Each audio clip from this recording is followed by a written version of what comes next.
So ngayon mga kajuks, no, yung nabalahaw na dump truck, no, kumuha na kasi kahit itulak ng grader hindi pwede. Ito, hilain na lang.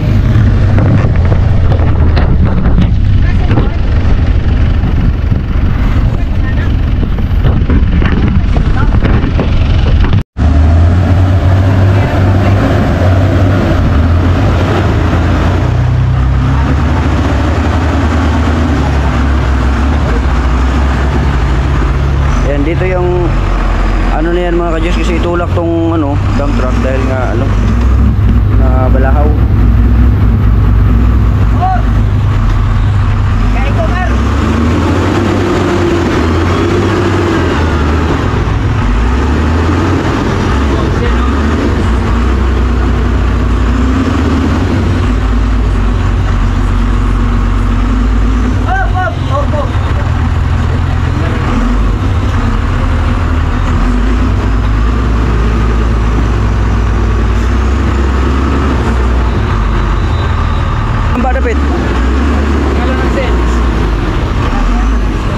Ay gamay naman lagi kay kulang.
Unya na lang hapon, no?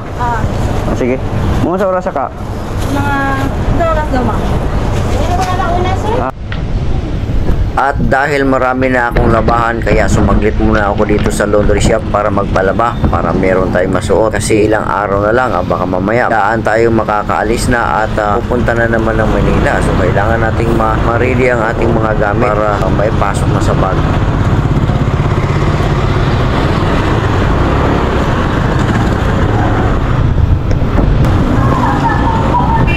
At dahil na namumulan na yung aking mata dahil sa puwing nung nakaraan at hindi pa siya gumaling, kaya dumaan lang muna ako dito sa TGP or the generic pharmacy para bumili tayo ng gamot or eye drops. Oo, eye drops, no, kasi hindi ko alam kung talagang napuwing lang to o sore eyes ang aking naramdaman na ito kasi namumula-mula at nangangating-ngati siya. Kaya ito na, bibili na tayo.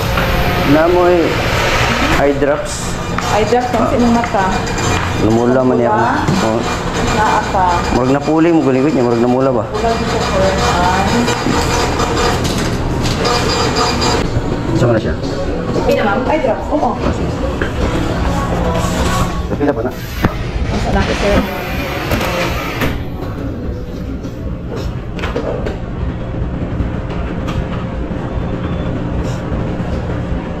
$93.50. Sige. Ha? 100.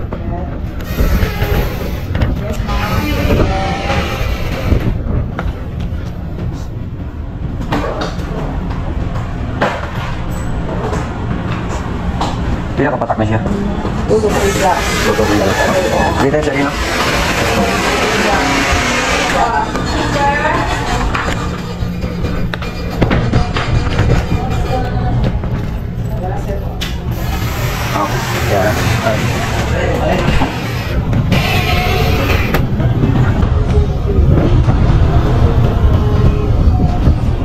At dahil nga nakabili na tayo ng gamot para sa mata, ay uuwi na tayo para makapagpahinga na at makaisip-isip din kung ano pa ang kailangan natin gawin pagdating doon sa bahay.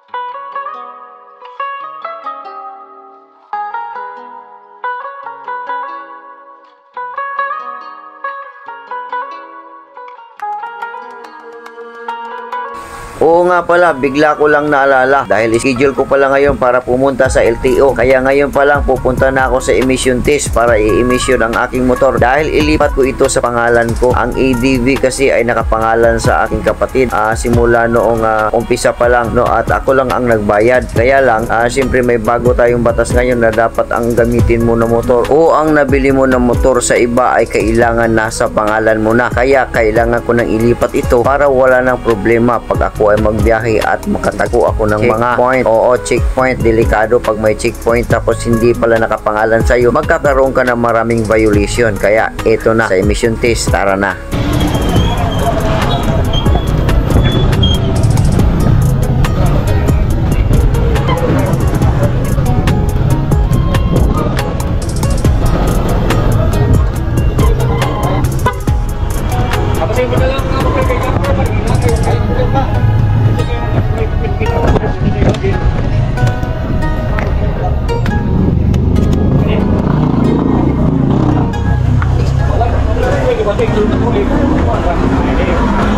Sa mga oras na ito, lahat ng kailangan dokumento at detalye para dito sa ating motor ay naibigay na natin doon sa loob at mag-antay na lang tayo ng schedule para dalhin ang motor doon sa barak at kuhanan ng stencil at syempre sa mga oras na ito kailangan ko nang umuwi dahil nagutom na ako, magluto na tayo. Alright mga ka-jokes, magluto tayo ng ulam natin ngayon, kalabasa, no? At gulay tayo ito. Yung ating gulay, yan. Yan, so naumpisahan na. Nandito si Jimbo, yung aking pinsan. Siya ngayon ang in charge na cook ngayon. Diba? Mikot-mikot. Okay. Alright. Then sunod na yung tinapa. Tinapa.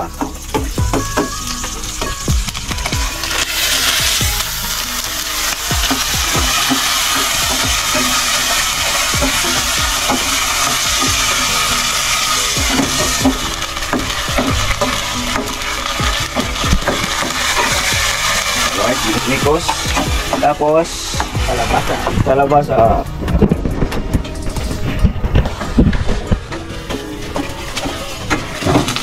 Yan na. Yan na. Okay.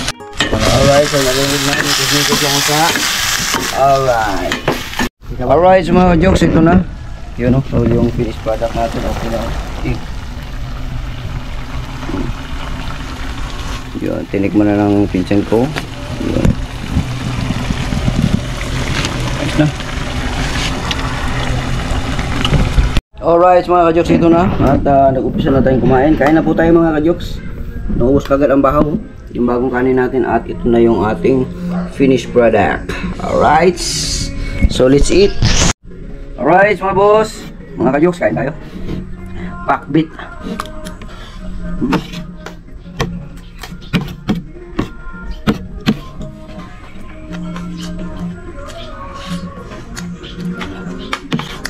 Shoutout kay Kuya Emil.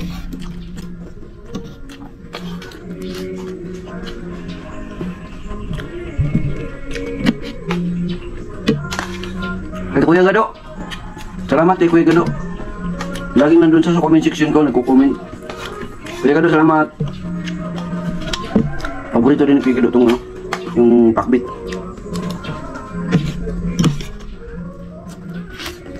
Oh.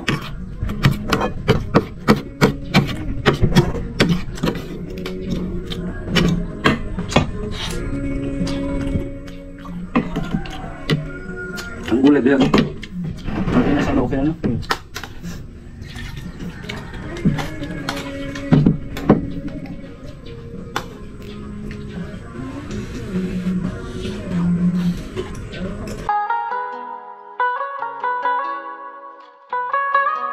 Dami.